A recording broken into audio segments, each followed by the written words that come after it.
دا زما ورور به نن ژوندی وای مړ به نه وای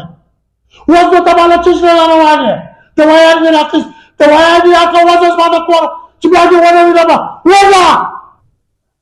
وروره ما ته ګولۍ او شربت راوړه زه ډېر په عذاب یم محمده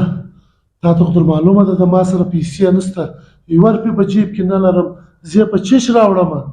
ورسه شراب خو هم زما او ستا ورور دی هغه زموږ سره مدد کوي هغه خو روپۍ او شیان ورسره دي زما نوم ورته واخلې چې دی بیماره دی بیا درکوي سمه ده ته بس ارام وکړه زه ورځم سمه ده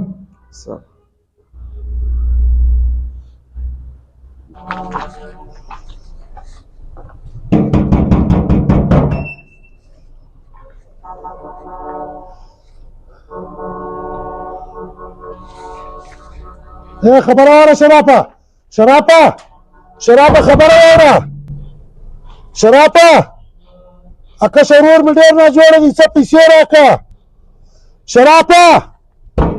په دوه لاسه مې نه کوه ډېر مجبور یم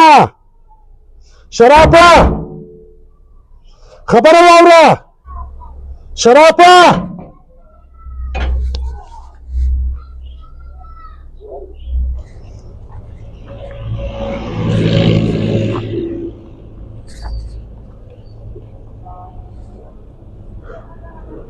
یا الله چې ته ورور مې سخت ناجوړه دی زه څه وکړم ورور هم جواب راکړه چا در وټکړم چا له ورسه څه کوې عثمان خان دی په ټینشن کې ناست دی خیر دی نن بیا څه کیسه ده خیر دی ورور زرداد خانه به زه دا دعا کوم لاله چې الله پاک دې په دنیا کې غریب څوک نه پیدا کوي او څه سوي دي خیر دی وروره دی لږ دا ستړی ژوند ما سره هم بیان کړه وروره څه کیسه ده خیر دی زرداد خانه زه به خلکو څه وغواړم د خلکو څه به څه مدد وغواړم یا به نورو خلکو زه څه تمه وکړم چې زما خپل سکه ورور د مور زوکړې ما ته نن جواب راکړي چې هغه زه نن په دغه ورځ باندې هیله کړم په دغه مجبوري کې ما ته ساعت نه کوي زه به د نورو غیرو څه ګیله وکړم چې زما د مور زوکړې نن زه د پریشانۍ ته کړ یوازې یې پرېښولم زه به د نورو څه ګیله وکړم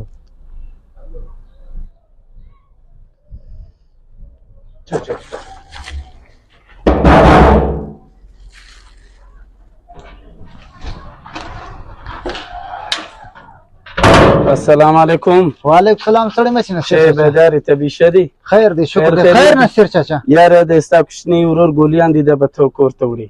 هغه زړه کور کې دی زه خو اوس پر نوي کور باندې بهي هغه ګرده ماته معلوم دی کور مې میلدلی دی دا خامخا به ته وړي یا نصیر چاچا دا زه نسم وړلی ما د هغه پر کور باندې زما دا چوټه حرامه ده چې زه دورې بهي نور خو مه کوه د زما سپین ژیړ خو لږ قدر خو کې زموږ عزت خیر خو وساته یار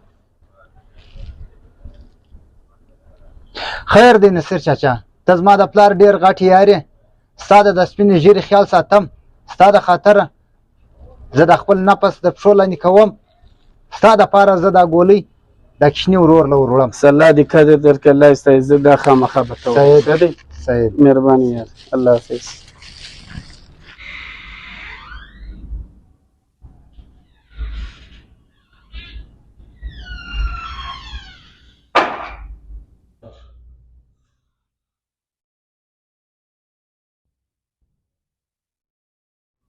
وروره هاي څه به وشو دا رانه مړ شو زه ستا کور نه درغلم دروازه مې در وټکوله ما د خدای دپاره پیسې راکړه زه دا کشر ورور له دوايانې راوړم تا زه جواب کړم تا ځه ولاړ شه دروازه تې راته بنده کړه غږ تې نه وکړئ چې بېشومه مې کول هغه ښه جایداد هم تا واخیستې پیسې هم تا ویړه موږ غږ نه وکړې مال موږ ورور دی پروا نه لري دی دې اباد دی زه دا کشر ورور د خاطر زه ستا کور نه درغلم چې تا پیسې راکړې وای ما دوايانې به راوړې وای دا زما ورور به نن ژوندی وای مړ به نه وای اوس نو ته ماله څه شنه را روان یې دوايان مې راخیست دوايان یې راکړه وځه زما د کور چې بیا دې ونه وینمه وځه دا میسج د هغه خلکو دپاره دی چې د چند پیسو دپاره یا چند جایداد دپاره په اپس کې وړونه جنجال وکړي بیا د هغه دومره نفرت سره وساتي چې هغه ورور پر ورور نه بولي چې هر رنګه مشکل وخت بیا پر هغه راسي دی یو بل ته مدد نه کوي د خدای دپاره دا میسج مخ ته سر شیر کړي اور یو پر بل مینه اور محبت او رحم وکړي. کوم دا میسج خوښ شوی دی مخکې کور سره یو واره بیا د تمام شریک کړئ. جزاک الله.